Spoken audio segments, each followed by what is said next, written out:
Alright, so this will be my video overview of this whole system, this whole Ratbox compilation, which I've worked on. Just a basic overview of how this stuff works. If you want more info, then you can read the rest of the documentation that I've done, because that'll probably go way more in depth. But anyway, so we have the Arduino, which is programmed to run the whole thing, and how this works is that there's a few inputs for the potentiometer, which is attached to this motor. So as the motor moves, the potentiometer can measure how far it is out. So it uses those readings as well as any other various things to change how strong this motor pulls in and out.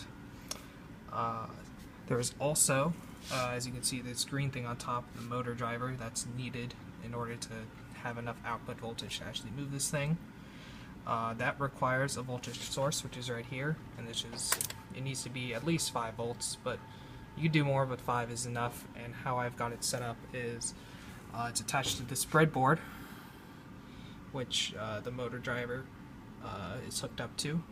And the reason I have it to this breadboard is because not only does the motor driver need it, but the little thingy that controls the food pellets dispenser, which is back here, that requires 5 volts as well.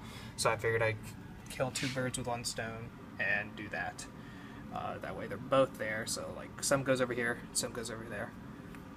And the food pellet dispenser also requires an output right there, and I'll get into how that works in a second, but it's essentially just a digital write. Food pellet dispenser is right here, and along with that thing, which needs the 5 volts, that is hooked up also to this voltmeter. Oh, I forget how many volts it is. I think it's like 12 or something. I don't remember. I'll probably have to say or edit in somewhere. But anyway, and that's connected to the food pellet dispenser, as you can maybe see. Alright, so I'm just going to run this thing first and foremost. So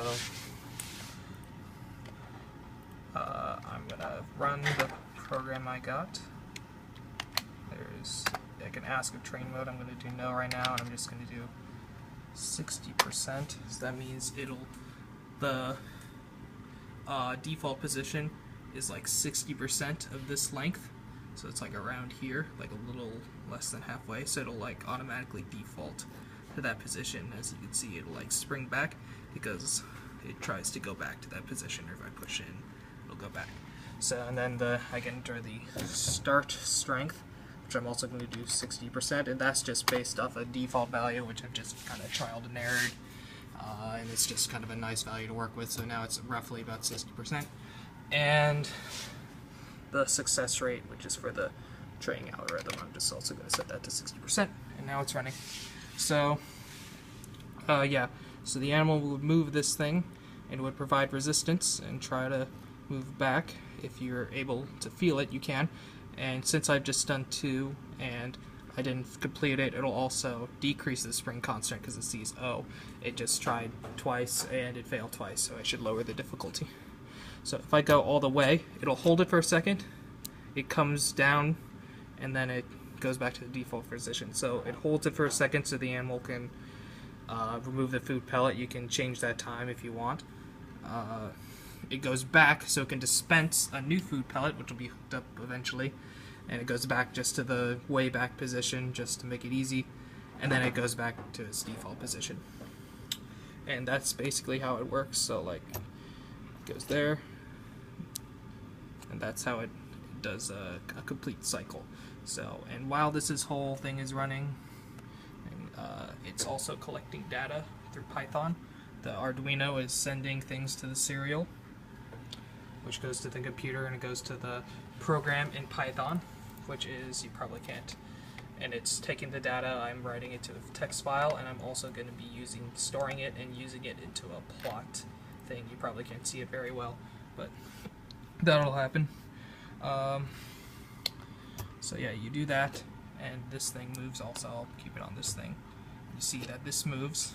In order for this to move, this needs to have a digital write, and just needs to have an impulse of at least 50 milliseconds.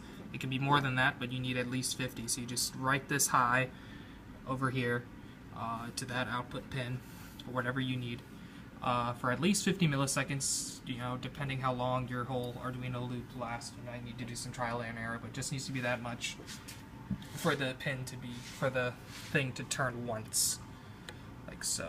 Make it turn multiple times, but completing it will make it turn once like that to dispense the food. This whole voltmeter is still running, and you see the blue light on the thing. You can see kind of those green and red lights on the side of that blue thing right there. That it tells you how the motor is moving. It pushes out and pulls in, so on and so forth, red and green. Yeah, that's basically it. So now if I stop the program, which I've written, like, you just do Control-C, which is just kind of hiding out.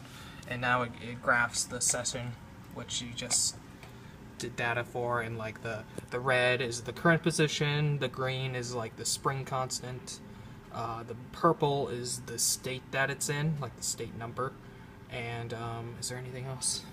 I think that's it. So that's plotted over time. You know, you can change those depending what you need. Matplotlib is pretty easy to work with.